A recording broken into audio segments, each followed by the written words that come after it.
Bonjour et bienvenue sur Conseil de sportif. Ce podcast est un podcast utile. Il a pour vocation à vous accompagner dans la pratique, vous aider à reprendre le sport ou simplement vous éclairer sur des questions que vous vous posez. Et pour ça, j'ai la chance de recevoir des experts, des sportifs, des pratiquants qui pourront témoigner de leur expérience et de leur vécu. Ils sont avec moi pour vous donner des conseils concrets et des astuces. Je suis Sandrine et aujourd'hui j'ai envie d'aborder un sujet que tout sportif débutant, voire même confirmé, s'est posé un jour. Combien de temps avant de voir les effets du sport ? Alors ce matin, je suis entourée de deux expertes.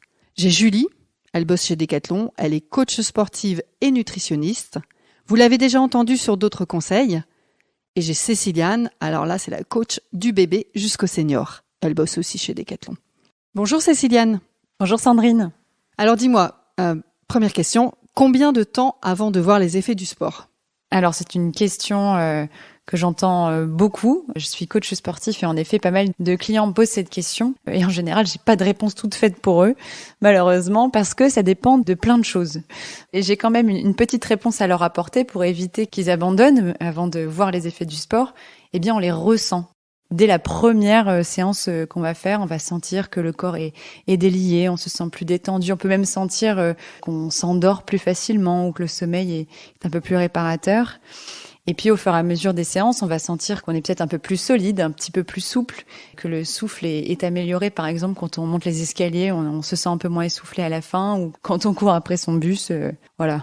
Tu parles des effets sur le corps et sur le mental, enfin la tête ? Oui, également sur la tête, sur le psycho, évidemment, on a un bien-être général. Le fait de pratiquer une activité physique, ça diffuse les hormones de bien-être, les petites endorphines, donc forcément, on se sent de meilleure humeur. Et du coup, j'ai besoin de pratiquer combien de fois par semaine pour voir ces résultats ? Concrètement, je fais quoi, Céciliane ? À vrai dire, à raison de 3 séances par semaine, à peu près d'une heure environ, on peut voir les effets du sport à partir de 6 semaines. On peut voir le corps commence à se transformer et on va vraiment voir les effets du sport au bout de 3 mois. Alors oui, il faut s'accrocher, il faut être patient avec son corps parce qu'en plus de ça, chaque corps ne réagit pas de la même façon. Et puis, je vais revenir sur les différents paramètres qui vont influencer justement ces changements physiques.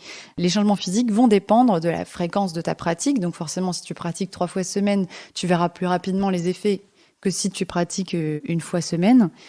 Il va y avoir la nature du sport que tu pratiques qui va influencer aussi les effets du sport, l'intensité que tu vas mettre à ton entraînement et la morphologie qu'on a, parce qu'en fonction de qui on est, de notre hérédité et tout ça, on va pas forcément avoir les effets du sport au même moment.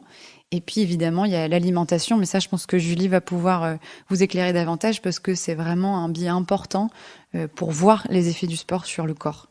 Ok, merci Céciliane. Donc pas de recette miracle, mais plein de paramètres à prendre en compte. Donc on va faire la transition avec Julie. Il y a une question que je me pose et que beaucoup de personnes se posent certainement, c'est pourquoi on a l'impression de grossir lorsqu'on fait du sport ? Alors, c'est pas toujours une impression, Sandrine. Parfois, on voit vraiment sur la balance le poids augmenter.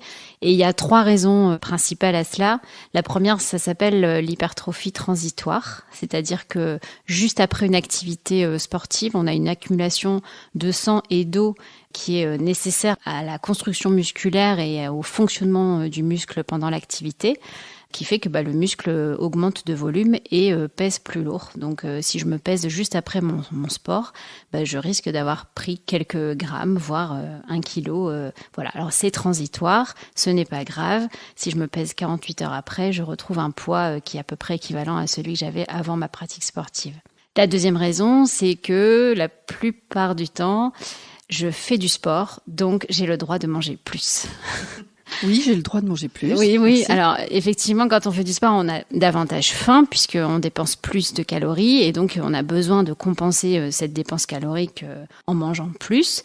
Alors, c'est pas vraiment gênant. Ce qui est gênant parfois, c'est que on mange plus et on mange pas très bien. Et du coup, on prend du poids au lieu d'en perdre.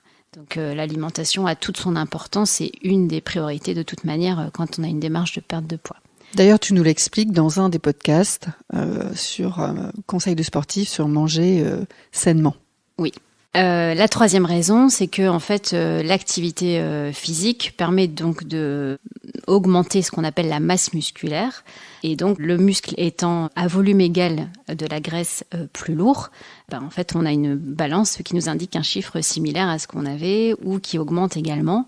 Et donc, il faut bien distinguer, je perds de la graisse et je perds du muscle ou je prends du muscle. Et donc, distinguer je mincis de je maigris.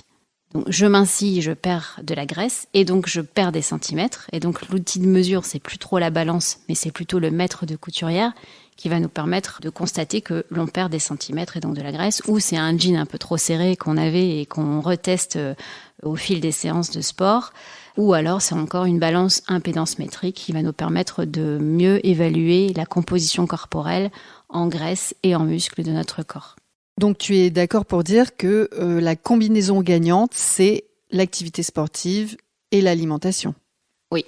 En tout cas, quand on a un objectif de perte de poids, de silhouette, de raffermissement, etc., souvent on dit la priorité c'est l'alimentation et ensuite c'est le sport. C'est-à-dire qu'on peut faire autant de sport qu'on veut. Si l'alimentation n'est pas adaptée, eh bien on aura des résultats qui seront plus difficiles à atteindre.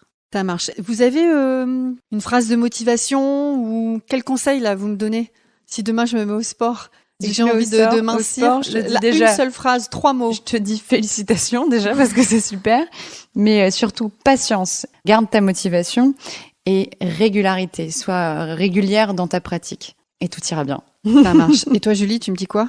T'as prévu quoi à manger ce soir? Des brocolis. Bravo Sandrine. Merci Julie. Merci Céciliane. Merci. Alors si vous avez aimé ce conseil de sportif, n'hésitez pas à le partager et à aller mettre un avis sympathique et des étoiles, de préférence 5, sur Apple Podcast. Et n'oubliez pas d'aller écouter les histoires de sportifs by Decathlon sur toutes les plus grandes plateformes d'écoute. Je vous laisse là, je vous souhaite une belle écoute et à bientôt.